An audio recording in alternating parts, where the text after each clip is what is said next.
Kaya tare hana koi gari mang bagi Activa haiba gari sidadi kasu tudong na wani ay later have tare adi kitang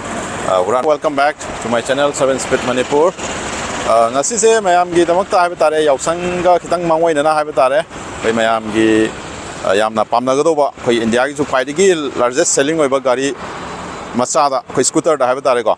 ado ngasi have mayam da usarake ado yeng minasi ko kay gari no have do ay mayam da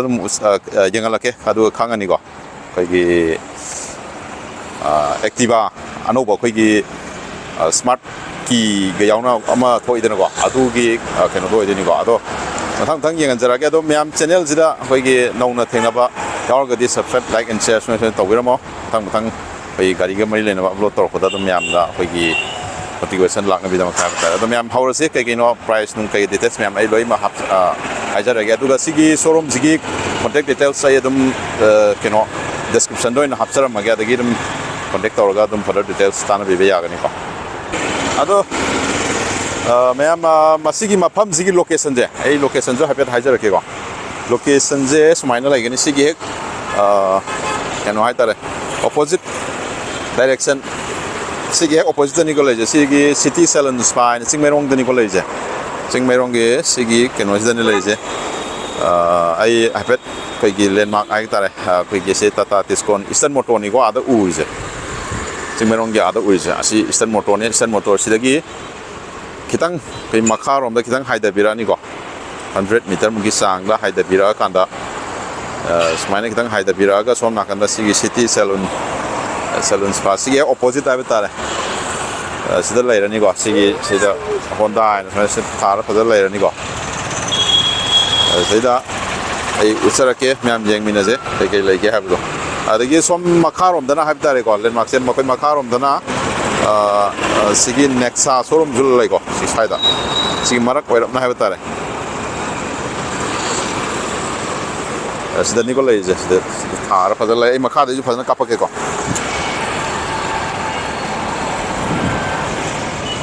sumaina lai ne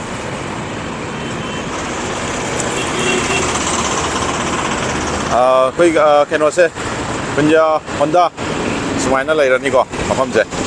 sangaga jiki gari se yeng ji ko silai re adum mang da direct adum ur lai re ko gari se sine koi gi Honda gi koi yan an boy na ha ta re ko yan an boy na koi gi gari masa scooter da koi gi remote control gi mong da koi keyless entry gi koi car gi yaw da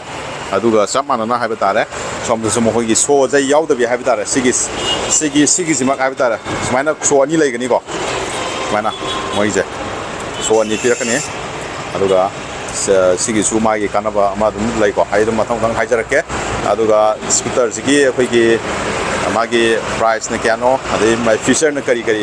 ahong ba kai lakya ba adu masum khami na jen sender video ne adu mayam video si sungai na subscribe like and share sungai option biram go adu hawrage go si aham da so je smai tawrani ko so je si aham bagi si jina koi gi magi lock and unlock tawbugi magi keno done matan ne adu si jina mathak jina follow me headlamp mat ni ko si jina koi smai na number kan magi indicator jing je blink taw ko ni ko smai na mai taw ni ko ado yeng ase akoi maruina khaidigi changes har ga di maruina si smart key smai na lak je si scooter ne han an mo wai de ko ado haiba gari koi Activa si India da har ga di ma se khaidigi largest selling ha ba tare India na koi yam pam na sin na ba gari koi bai tare koi gi India da ado silai le ma gi Activa 6G na sa start mo do 6G card de ko se da height smart ana height Honda smart ani ko mana la ni ko ado ma si variant je makal home da lak ni ko standard album ne digi deluxe album ne ko adisina height smart ana hai ni ko ado ma si habet koi na salaga hanam ta yeng thokse ma gi look se kamai to ga have do ko smile like ni mai mamang simple akoi gi mamang da yeng bada di changes se kai su thedong na hong ba u de ba ta le ai som da lai ba sing je si gi sina 60 du ni ko 60 da akoi gi moi da lai ba masak tu mak ha ba ta le da sing na ra ga di adu mang ne si da dum lai si ko sum sumaina lai ga ni ko adu mai gi keno si gi keno se gi keno ni fiber ni se fiber ni adu ga si side ki da gi si ga ꯁꯤꯁꯤꯅ ꯑꯃꯨꯛ ꯀꯩꯅꯣ ꯑꯣꯏꯕ ꯑꯩꯈꯣꯏꯒꯤ steel ꯑꯣꯏꯕꯀꯣ material ꯑꯣꯏꯕ ꯑꯗꯨꯒ ꯁꯤꯗꯤ ꯌꯥꯝ ꯐꯕ ꯑꯃꯅ ꯁꯤꯒꯤ ꯃꯥꯒꯤ ꯃꯃꯥꯡꯁꯦ ꯁꯤꯒꯤ ꯃꯥꯒꯤ ꯀꯩꯅꯣꯁꯦ ꯁꯤꯒꯤ ꯄꯣꯔꯁꯟꯁꯤꯒꯤ ꯃꯇꯣꯟ ꯑꯔꯣꯏꯕ ꯁꯔꯨꯛꯁꯤꯗꯩꯗ ꯑꯩꯈꯣꯏ ꯀꯩꯅꯣ ꯃꯟꯀꯥꯠꯀꯤ ꯀꯩꯅꯣꯁꯦ ꯁꯤꯗ ꯄ꯭ꯂꯥꯁꯇꯤꯛ ꯑꯩꯈꯣꯏ ꯀꯩꯅꯣ ꯈꯔ ꯅꯞꯄꯦ ꯁꯤꯅ ꯑꯩꯈꯣꯏꯒꯤ ꯁ꯭ꯀ꯭ꯔꯦꯆ ꯅꯨꯡ ꯀꯩꯀꯩꯗꯧꯕ ꯊꯦꯠꯄ ꯈꯣꯠꯄꯗ ꯌꯥꯝꯅ ꯃꯇꯦꯡ ꯁꯤꯅ ꯁꯦꯞ ꯈꯤꯇꯪ ꯑꯣꯏꯒꯗꯣꯏꯅꯤꯀꯣ ꯑꯗꯨꯒ ꯆꯦꯟꯖꯦꯁꯁꯦ ꯁꯨꯝ ꯃꯃꯥꯡꯗ ꯁꯨꯃꯥꯏꯅ ꯌꯦꯡꯕꯗꯗꯤ ꯀꯩꯁꯨ ꯊꯣꯏꯗꯣꯛꯅ ꯂꯩꯕ ꯎꯗ꯭ꯔꯦꯀꯣ ꯑꯗꯨꯒ ꯃꯊꯪꯗ ꯑꯅꯤꯁꯨꯕꯗ ꯆꯦꯟꯖꯦꯁ ꯂꯥꯛꯑꯒꯗꯤ ꯁꯤꯒꯤ ꯑꯦꯂꯣꯏ ꯂꯥꯛꯑꯅꯤꯀꯣ ꯁꯤꯗꯗꯤ ꯁꯨꯃꯥꯏꯅ ꯂꯩꯔꯅꯤ ꯑꯦꯂꯣꯏꯁꯤꯒꯤ ꯑꯗꯨꯒ ꯃꯥꯒꯤ ꯇꯥꯌꯔꯒꯤ ꯁꯦꯛꯁꯟꯁꯦ ꯑꯩꯈꯣꯏ ꯁꯦꯠ ꯀꯝꯄꯅꯤꯒꯤ ꯂꯥꯛꯑꯦ ꯁꯤꯗ ꯑꯗꯨꯒ ꯃꯥꯒꯤ 90/90 12 ꯏꯟꯆ ꯂꯥꯛꯑꯦꯀꯣ ꯇꯦꯂꯦꯁꯀꯣꯄꯤꯛ ꯑꯗꯨꯝ ꯂꯩꯖꯔꯦꯀꯣ ꯍꯥꯟꯅꯒꯤ ꯁꯤꯒꯤ ꯃꯑꯣꯡꯗ ꯑꯗꯨꯒ ꯁꯣꯝ ꯅꯥꯀꯟꯗ ꯌꯦꯡꯁꯦ ꯑꯗꯨꯒ ꯃꯥꯒꯤ ꯕ꯭ꯔꯦꯀꯤꯡ ꯁꯤꯁꯇꯦꯝꯁꯦ ꯁꯤ ꯂꯩꯔꯦ ꯀꯣꯝꯕꯤꯗ ꯂꯥꯛꯑꯦꯀꯣ ꯍꯥꯟꯅꯒꯤ ꯑꯗꯨꯝ ꯃꯑꯣꯡꯗ ꯔꯤꯐ꯭ꯂꯦꯛꯇꯔꯁꯨ ꯂꯩꯖꯔꯦ ꯑꯗꯨꯒ ꯁꯤꯅ ꯐꯨꯠ ꯑꯩꯈꯣꯏꯒꯤ ꯕꯣꯔꯠ ꯍꯥꯏ ꯇꯥꯔꯦ ꯑꯗꯨꯒ ꯁꯤ ꯍꯨꯛꯁꯨ ꯁꯤꯗ ꯌꯥꯎꯖꯔꯤ ꯍꯥꯟꯅꯒ ꯆꯞ ꯃꯥꯟꯅꯔꯦꯀꯣ ꯑꯗꯣ ꯁꯣꯝꯗꯁꯨ ꯑꯃꯨꯛ ꯌꯥꯎꯔꯤꯀꯣ ꯍꯨꯛꯁꯦ ꯑꯗꯨꯒ ꯁꯨꯃꯥꯏꯅ ꯂꯩꯔꯦ ꯑꯗꯨꯒ ꯆꯦꯟꯖꯦꯁ ꯃꯊꯪꯒꯤ ꯑꯩꯈꯣꯏꯒꯤ ꯆꯦꯟꯖꯦꯁ ꯍꯥꯏꯔꯒꯗꯤ ꯑꯩꯈꯣꯏꯒꯤ ꯁꯤꯒꯤ ꯃꯦꯟ ꯑꯩꯈꯣꯏꯒꯤ ꯌꯥꯝꯅ ꯆꯦꯟꯖꯦꯁ ꯑꯍꯣꯡꯕ ꯑꯆꯧꯕ ꯍꯥꯏꯔꯒꯗꯤ ꯁꯤꯒꯤ ꯍꯥꯟꯅ ꯀꯩꯅꯣ ꯌꯥꯎꯔꯝꯃꯦ ꯍꯧꯖꯤꯛ ꯁꯤ ꯀꯤꯛ ꯌꯥꯎꯔꯝꯃꯦ ꯍꯧꯖꯤꯛ ꯌꯥꯎꯗ꯭ꯔꯦꯀꯣ ꯁꯨꯃꯥꯏꯅ ꯂꯩꯔꯦ ꯑꯗꯨꯅ ꯁꯤꯒꯤ ꯑꯍꯣꯡꯕ ꯑꯍꯨꯝꯁꯨꯕ ꯍꯥꯏꯕ ꯇꯥꯔꯦ ꯑꯗꯨꯒ ꯁꯤꯗꯩꯗꯅ ꯑꯃꯨꯛ ꯑꯩꯈꯣꯏꯒꯤ 3 ꯁ꯭ꯇꯦꯞ ꯑꯦꯗꯖꯁꯇꯦꯕꯜ ꯃꯥꯒꯤ ꯁꯣꯛ ꯂꯩꯔꯦꯀꯣ ꯁꯁꯄꯦꯟꯁꯟ ꯑꯗꯨꯒ ꯁꯤꯗꯁꯨ ꯑꯦꯂꯣꯏ ꯂꯥꯛꯑꯅꯤ ꯑꯗꯨꯒ ꯑꯦꯂꯣꯏꯁꯦ ꯁꯤꯗꯩꯗꯅ ꯑꯃꯨꯛ 90/100 10 ꯏꯟꯆꯇ ꯑꯃꯨꯛ ꯂꯥꯛꯑꯦꯀꯣ ꯁꯤꯒꯤꯁꯦ ꯑꯗꯨꯒ ꯃꯥꯒꯤ ꯇꯥꯌꯔꯒꯤ ꯃꯥꯒꯤ ꯕ꯭ꯂꯣꯛ ꯄꯦꯇꯔꯟꯁꯦ ꯈꯤꯇꯪ ꯍꯥꯟꯅꯒꯗꯤ ꯈꯤꯇꯪ ꯈꯦꯠꯅꯕꯗꯧꯅ ꯇꯧꯋꯦꯀꯣ ꯁꯤꯒꯤ ꯁ꯭ꯃꯥꯔꯠꯁꯤꯗꯀꯣ ꯑꯗꯨ ꯁꯤ ꯃꯅꯤꯡꯒꯤ ꯂꯣꯝꯗ ꯂꯥꯛꯄ ꯀꯥꯟꯗ ꯉꯁꯥꯏꯒꯤ ꯆꯞ ꯃꯥꯟꯅꯔꯦ ꯑꯇꯩ ꯀꯩꯁꯨ ꯆꯦꯟꯖꯦꯁ ꯂꯩꯕ ꯎꯗꯦ ꯍꯥꯏꯕ ꯇꯥꯔꯦꯀꯣ ꯁꯤꯒꯤ ꯃꯅꯤꯡꯒꯤ ꯀꯩꯅꯣ ꯔꯤꯐ꯭ꯂꯦꯛꯇꯔꯁꯤ ꯂꯩꯖꯔꯦ ꯑꯗꯨꯅ ꯅꯝꯕꯔ ꯄ꯭ꯂꯦꯠ ꯍꯥꯞꯐꯝꯁꯨ ꯂꯩꯖꯔꯦ ꯑꯗꯨꯅ ꯁꯨꯃꯥꯏꯅ ꯂꯩꯔꯦ ꯑꯩ ꯁ꯭ꯃꯥꯔꯠ ꯑꯅ ꯂꯣꯏ ꯊꯥꯔꯅꯤꯀꯣ ꯑꯗꯨꯅ ꯁꯤꯅꯤ ꯀꯩꯁꯨ ꯁꯤꯅ ꯀꯩꯅꯣ ꯐꯨꯠꯔꯦꯁ ꯃꯅꯤꯡꯒꯤ ꯂꯦꯞ ꯁꯦꯟꯁꯔꯒꯤ ꯍꯥꯏꯕ ꯇꯥꯔꯦ ꯑꯗꯣ ꯁꯨꯃꯥꯏꯅ ꯂꯩꯒꯅꯤ ꯑꯗꯨꯒ ꯁꯣꯝꯗꯁꯨ ꯑꯩꯈꯣꯏꯒꯤ ꯁ꯭ꯄꯤꯗꯣꯃꯤꯇꯔ ꯔꯣꯝꯗ ꯂꯥꯛꯄ ꯀꯥꯟꯗꯁꯨ ꯑꯍꯣꯡꯕ ꯀꯩꯁꯨ ꯊꯣꯏꯗꯣꯛꯅ ꯂꯩꯕ ꯎꯗꯦ ꯍꯥꯏꯕ ꯇꯥꯔꯦꯀꯣ ꯑꯗꯣ ꯑꯩ ꯃꯊꯪ ꯑꯩ ꯍꯥꯏꯖꯔꯛꯀꯦ ꯍꯧꯖꯤꯛꯀꯤ ꯀꯤꯗꯣ ꯀꯃꯥꯏꯅ ꯇꯧꯒꯦ ꯍꯥꯏꯕꯗꯨꯀꯣ ꯑꯗꯨꯒ ꯍꯥꯏꯔꯤꯕ ꯒꯥꯔꯤꯁꯤꯒꯤ ꯃꯥꯒꯤ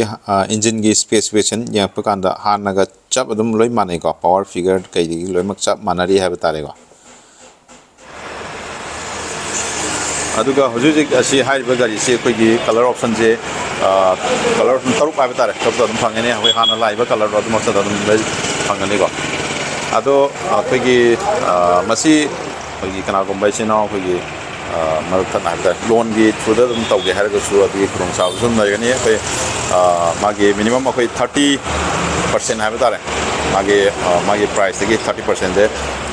ꯗꯥꯎꯟ ꯄꯦꯃꯦꯟ ꯄꯤꯕꯤꯔꯒ ꯑꯗꯨꯝ ꯂꯣꯟꯒꯤ ꯈꯨꯗꯣꯡꯆꯥꯕꯁꯨ ꯑꯗꯨꯝ ꯂꯩꯒꯅꯤꯀꯣ ꯑꯗꯨꯅ ꯑꯩ ꯁꯤꯒꯤ ꯁꯣꯔꯨꯝꯁꯤꯒꯤ ꯍꯥꯏꯕ ꯇꯥꯔꯦ ꯀꯣꯟꯇꯦꯛ ꯅꯝꯕꯔ ꯑꯩ ꯗꯤꯁꯀ꯭ꯔꯤꯞꯁꯟꯗ ꯑꯗꯨꯝ ꯍꯥꯞꯆꯔꯝꯃꯒꯦ ꯑꯗꯩꯗ ꯀꯣꯟꯇꯦꯛ ꯇꯧꯕꯤꯔꯒ ꯃꯈꯥ ꯇꯥꯅ ꯑꯗꯨꯝ ꯋꯥꯔꯤ ꯁꯥꯟꯅꯕꯤꯕ ꯌꯥꯒꯅꯤꯀꯣ ꯑꯗꯣ ꯃꯥꯒꯤ ꯄ꯭ꯔꯥꯏꯁꯁꯦ ꯍꯥꯏꯗ꯭ꯔꯤꯉꯩꯗ ꯑꯩꯈꯣꯏꯒꯤ ꯃꯥꯒꯤ ꯁꯣꯁꯤꯒꯤ ꯃꯥꯒꯤ ꯀꯩꯅꯣꯗꯣ ꯍꯥꯏꯗꯤ ꯃꯥꯒꯤ ꯐꯪꯁꯟꯗꯣ ꯑꯩ ꯍꯥꯏꯐꯦꯠꯇꯪ ꯃꯊꯪ ꯍꯥꯏꯖꯔꯛꯀꯦꯀꯣ ꯍꯧꯖꯤꯛ ꯁꯤ ꯁꯨꯃꯥꯏꯅ ꯂꯩꯗꯅꯀꯣ ꯒꯥꯔꯤꯁꯤ ꯃꯥ ꯂꯣꯜꯂꯦꯕꯀꯣ ꯑꯗꯣ ꯁꯤꯒꯤꯁꯦ ꯑꯩ ꯁꯣꯁꯦ ꯑꯣꯟ ꯇꯧꯔꯒꯦꯕꯀꯣ ꯑꯩꯈꯣꯏ ꯁꯤꯗꯩꯗ ꯒ꯭ꯔꯤꯟ ꯀꯂꯔꯅ ꯉꯥꯜꯂꯛꯀꯅꯦꯕꯀꯣ ꯑꯣꯟ ꯇꯧ ꯇꯥꯔꯗꯤ ꯁꯨꯃꯥꯏꯅ ꯑꯗꯨ ꯇꯥꯔꯗꯤ ꯁꯤ ꯒ꯭ꯔꯤꯟ ꯉꯥꯜꯂꯛꯑꯒꯗꯤ ꯑꯣꯟ ꯇꯧꯔꯦ ꯍꯥꯏꯅꯦꯕꯀꯣ ꯑꯗꯨꯒ ꯁ꯭ꯇꯥꯔꯠ ꯇꯧꯒꯦ ꯍꯥꯏꯔꯒꯗꯤ ꯁꯤꯗꯩꯗ ꯑꯩꯈꯣꯏ ꯀꯩꯅꯣꯝꯃ ꯌꯥꯎꯔꯤꯁꯦ ꯁꯣ ꯊꯤꯡꯖꯤꯟꯐꯝ ꯍꯥꯟꯅꯗꯤ ꯁꯣ ꯊꯤꯡꯖꯤꯟꯐꯝ ꯌꯥꯎꯋꯦ ꯍꯧꯖꯤꯛꯇꯤ ꯁꯣ ꯊꯤꯡꯖꯤꯟꯐꯝ ꯌꯥꯎꯗ꯭ꯔꯦ ꯁꯤꯗ ꯑꯣꯟꯂꯤ ꯃꯥꯒꯤ ꯂꯩꯅꯅꯕ ꯑꯩꯈꯣꯏ ꯀꯩꯅꯣꯝꯃ ꯅꯣꯞ ꯑꯃ ꯌꯥꯎꯔꯤꯕꯀꯣ ꯁꯤꯗ ꯂꯩꯔꯒ ꯁꯤꯗꯩꯗ ꯁꯣꯝꯒꯤ ꯁꯤꯗꯩꯗ ꯃꯥꯔꯛ ꯑꯃ ꯂꯩꯖꯩ ꯁꯤꯗꯩꯗꯅ ꯁꯣꯝꯒꯤ ꯁꯥꯏꯗꯇ ꯁꯨꯃꯥꯏꯅ ꯊꯝꯃꯒꯅ ꯁꯨꯃꯥꯏꯅ ꯍꯥꯟꯅ ꯄꯨꯁ ꯇꯧꯒꯅꯦꯕꯀꯣ ꯄꯨꯁ ꯇꯧꯔꯀꯥꯟꯗ ꯁꯨꯃꯥꯏꯅ ꯏꯟꯗꯤꯀꯦꯇꯔ ꯑꯃ ꯁꯤꯗ ꯕ꯭ꯂꯤꯡ ꯇꯧꯔꯛꯀꯅꯦꯕ ꯁꯤ ꯀꯩꯅꯣ ꯇꯧꯕ ꯌꯥꯔꯦ ꯍꯥꯏꯅꯦꯕꯀꯣ ꯑꯗꯩꯗ ꯁꯤ ꯁꯨꯃꯥꯏꯅ ꯂꯩꯔꯅꯤꯀꯣ ꯁꯤ ꯂꯩꯔꯀꯥꯟꯗ ꯁꯤꯒꯤ ꯃꯄꯥꯁꯤ ꯇꯥꯔꯀꯥꯟꯗ ꯑꯩꯈꯣꯏ ꯁ꯭ꯇꯥꯔꯠ ꯇꯧꯒꯗꯣꯏꯅꯦꯕ ꯑꯩ ꯑꯝꯇꯪ ꯇꯧꯖꯔꯛꯀꯦꯀꯣ ꯁꯤ ꯒꯥꯔꯤ ꯁ꯭ꯇꯥꯔꯠ ꯇꯧꯔꯦꯕꯀꯣ ꯁꯨꯃꯥꯏꯅ ꯂꯩꯒꯅꯤ ꯑꯗꯨꯒ ꯑꯃꯨꯛ ꯑꯩ ꯁꯤꯗꯩꯗ ꯁꯨꯃꯥꯏꯅ ꯃꯨꯊꯠꯇꯣꯏꯅꯦꯕꯀꯣ ꯁꯨꯃꯥꯏꯅ ꯃꯨꯊꯠꯂꯅꯤꯀꯣ ꯃꯨꯊꯠꯂꯒ ꯑꯩꯁꯦ ꯁꯤꯗꯒꯤ ꯑꯩꯈꯣꯏꯒꯤ ꯃꯅꯤꯡꯒꯤ ꯁꯤꯠ ꯍꯥꯡꯒꯦ ꯈꯣꯠꯀꯦ ꯍꯥꯏꯔꯒꯁꯨ ꯑꯩꯈꯣꯏ ꯁꯤꯗꯩꯗ ꯁꯤꯠ ꯐꯨꯌꯦꯜ ꯍꯥꯏꯅ ꯊꯥꯔꯤꯁꯦ ꯁꯤꯒꯤ ꯃꯄꯥꯁꯦ ꯁꯨꯃꯥꯏꯅ ꯃꯊꯪ ꯂꯩꯔꯛꯀꯗꯣꯏꯅꯦꯕꯀꯣ ꯁꯤꯒꯤꯁꯤꯅ ꯁꯤ ꯃꯄꯥꯁꯤ ꯇꯥꯔꯀꯥꯟꯗ ꯑꯩꯈꯣꯏꯒꯤ ꯑꯃꯨꯛ ꯀꯩꯅꯣ ꯍꯥꯡꯒꯗꯣꯏꯅꯦꯕꯀꯣ ꯁꯨꯃꯥꯏꯅ ꯇꯧꯔꯒ ꯁꯤꯒꯤꯁꯤꯅ ꯑꯃꯨꯛ ꯑꯩꯈꯣꯏꯒꯤ ꯁꯣ ꯃꯄꯥꯁꯤ ꯇꯥꯔꯀꯥꯟꯗꯅ ꯑꯩꯈꯣꯏꯒꯤ ꯑꯃꯨꯛ ꯒꯥꯔꯤꯒꯤ ꯃꯉꯛꯁꯦ ꯁꯤ ꯑꯃꯨꯛ ꯂꯣꯟꯒꯗꯣꯏꯅꯦꯕ ꯁꯤ ꯇꯥꯔꯀꯥꯟꯗ ꯁꯤ ꯅ꯭ꯌꯨꯇ꯭ꯔꯦꯜꯅꯤ ꯂꯩꯔꯤꯁꯤꯀꯣ ꯁꯤꯠꯁꯦ ꯍꯥꯡꯒꯗꯣꯏꯅꯦꯕꯀꯣ ꯑꯗꯨ ꯁꯤꯠ ꯊꯝꯃꯀꯥꯟꯗ ꯁꯤꯗ ꯅꯝꯃꯁꯦꯕꯀꯣ ꯁꯤꯠ ꯊꯥꯕꯁꯤꯗ ꯁꯤꯠ ꯍꯥꯡꯒꯗꯣꯏꯅꯦꯕꯀꯣ ꯁꯤꯠꯁꯦ ꯍꯥꯡꯒꯅꯤ ꯁꯨꯃꯥꯏꯅ ꯂꯩꯔꯒꯅꯤꯀꯣ ada seat ki magi sigi saubi sang je koi 18 liter muk challe hai ko dum han ga dum habit mana le ko normal dum mana le hai ta aduga koi kai gumba si koi so je manung da yaw re khala je sigi si so manung yaw re khala je bo sigi pose si sina si hang ko koi mong ju smai na hang ko ni ko si je smai la ni ko si da hang ko koi mong ju smai to ko dum si pai ga dum hang ko ya ko aduga sigi magi thread je nam ko da kan sigi thread sina sigi da thread yaw re ko da kan sama pasana la kan da hang do ni ko sigi je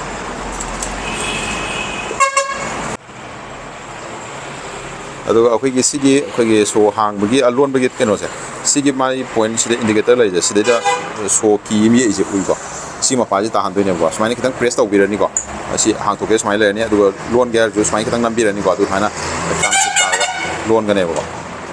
si ni smai na ma ki function ju smai to hai ta aduga sigi so se magi ga ta le khoina control to wi ya ri se 2 meter hek lap thok ragadi sai ba ki se gari se maton automatic lock adum lai jagar ne wai swing tang lap thok ba da gari se khigi maton dum auto lock ta gi ne bu ko gari start to ya ro ne bu ko aduga aina mu 2 meter gi manung da lai ragadi gari se dum maton da suppose ai ti so se engon hapsal lage bu ko aina operate to lo ya do ne ba se se aina namani ai se da blink ngal ego Saya nak operate tak boleh ya punya buka mana.